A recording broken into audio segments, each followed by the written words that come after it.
So data-driven is always a common term you hear in finance. I remember being in finance maybe 10 years ago, and I heard big data and data-driven. Pras, I'm really excited to sit down here and talk with you today about what it means to be data-driven in a finance organization. So my first question for you, leading right into it, what does it actually mean for finance teams and FP&A professionals that when they say they're data-driven?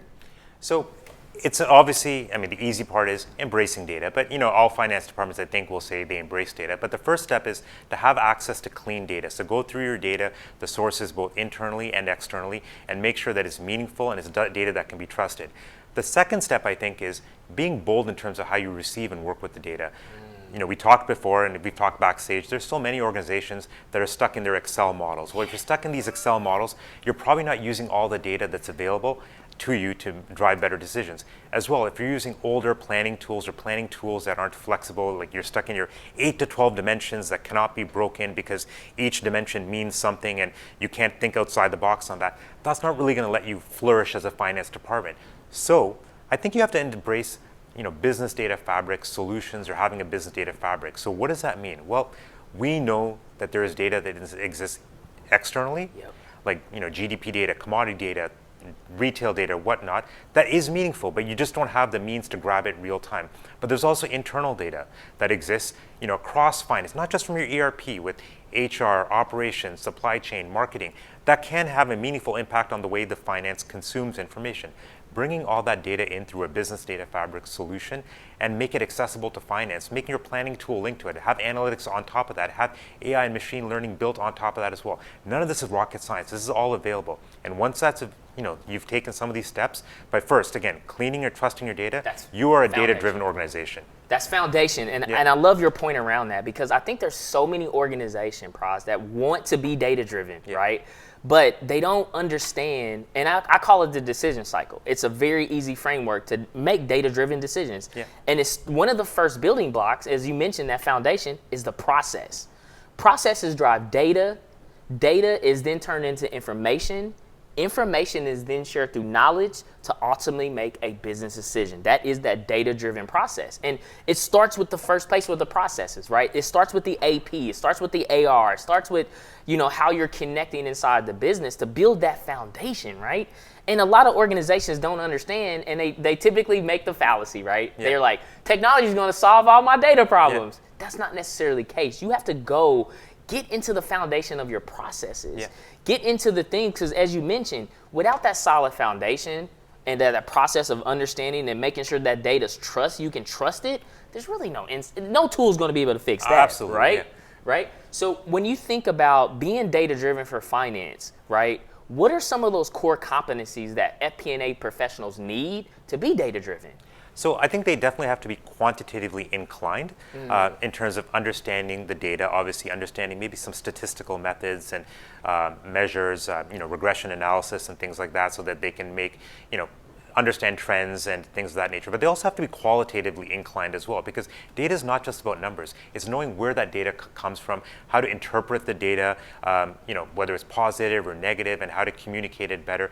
And that helps you effectively trust the data. I think the next step is really to take a hard look inside in terms of what are you using now, but what is available to you?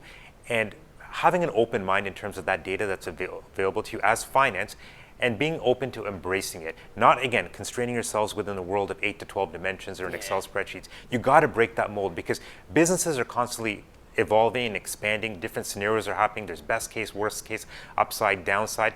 And having data that can help influence those different outcomes, I think makes you a lot more strategic as finance. So again, I think the step is break out of your current mold. You just got to break that decision and cycle that you've got going on in terms of your processes. Yeah, I think so many different finance professionals and FP&A professionals, and I was one of these too, Pras, right? We get comfortable where we're comfortable, right? We get comfortable with just our financial data, our profits, our revenue, our ERP, right? Like we get really...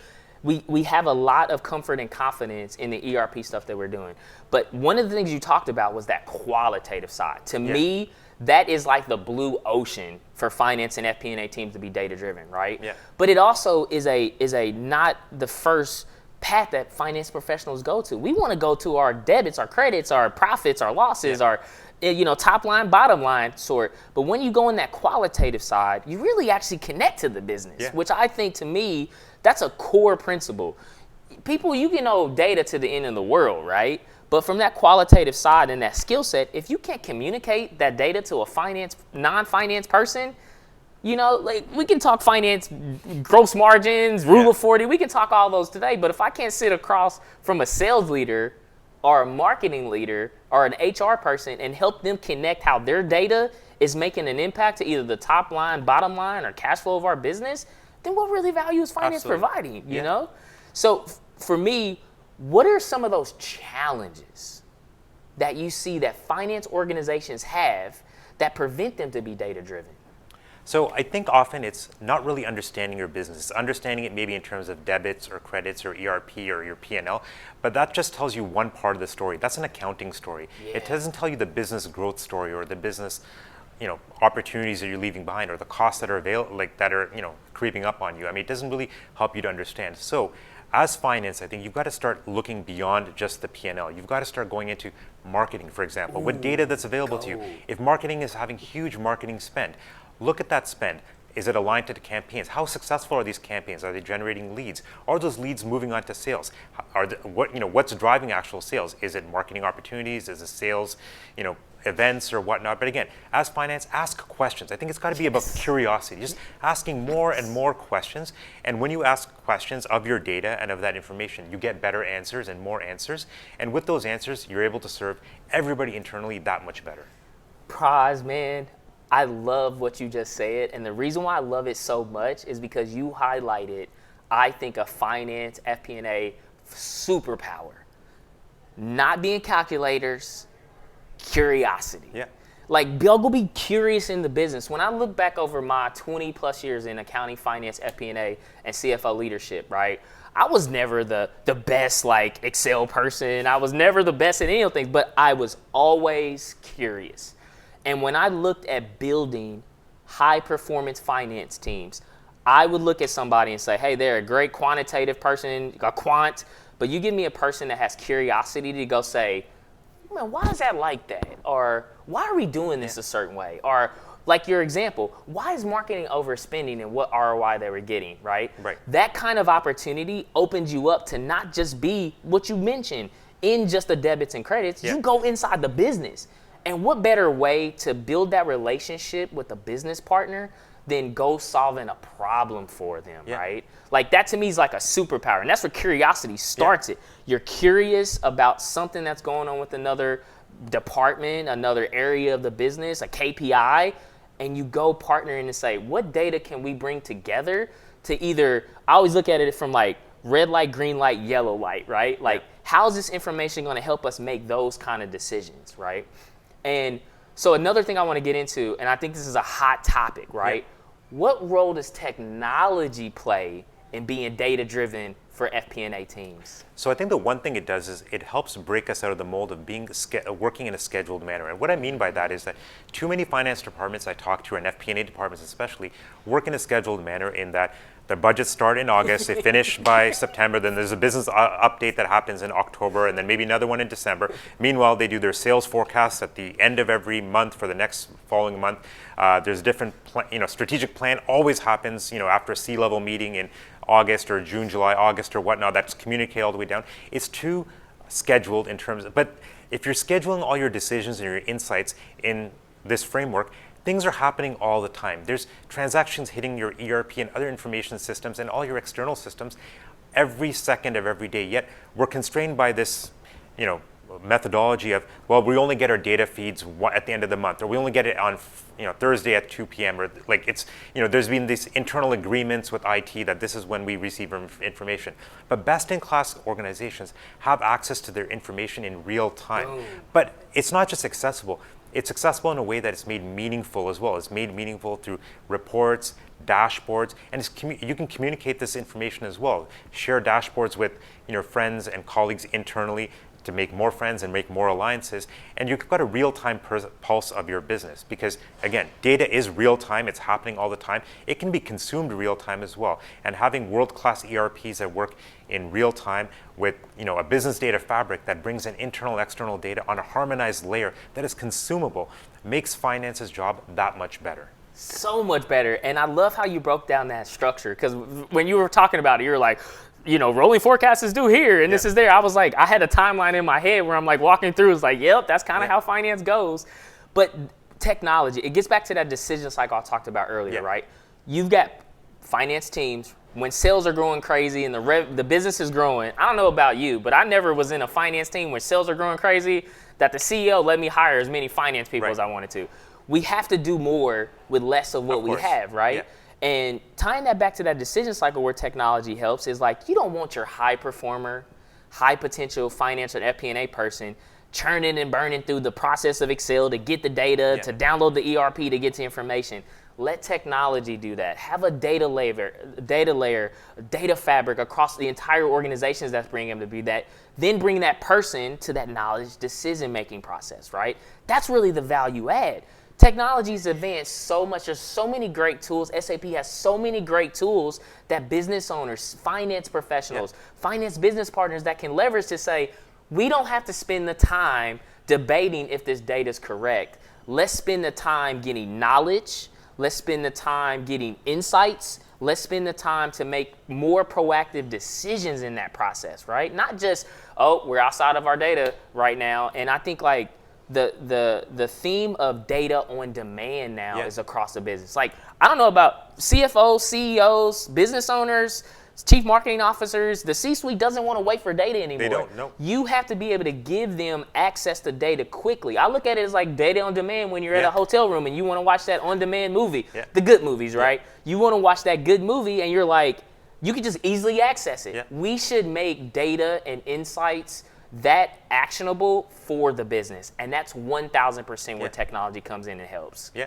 And going back to what you said earlier as well, all that stuff about waiting for data, marrying it into Excel, moving a CSV file, running a macros or something like that, then moving it into a planning tool and pressing another button. Everything can be automated. We have tools at SAP that automate your entire finance process from start to finish, so that you as finance can consume data, consume more information, and again, drive better decisions. The role of FP&A should be a lot more analysis, less planning. The planning's being done.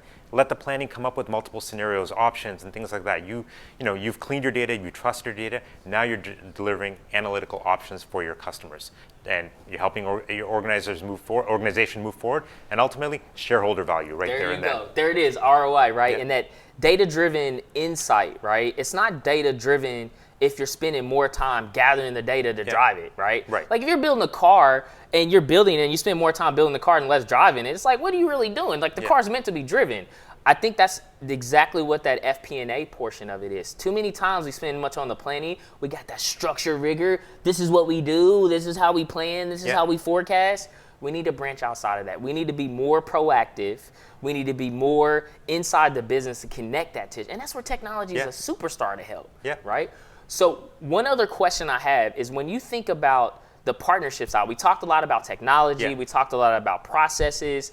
When you think about the partnership that's important for finance organization and FP&A professionals, how can they partner outside of finance to drive that data-driven culture into other areas of the business? Yeah, so I think it's also about starting small as well. I mean, once you have your business data fabric set up through, with your business data fabric solution, you have that information available to you, which can be done in partnership with IT. Let IT run that. Let IT help you, dictate what you want from your data. Let IT make something of it through their data analysts or whatnot, who are probably very financially educated as well. And once you've got that, start doing nice winning use cases for different areas. So we talked about marketing earlier as well. Work with marketing to understand the impact of data on their campaigns, and the kind of leads they're generating, where they're generating their leads, what kind of impact it's happening as well from a finance perspective as well. Like, are these leads and qualified? Are they being qualified leads or whatnot? These qualified leads, are they going through the sales funnel, sales channel, and ultimately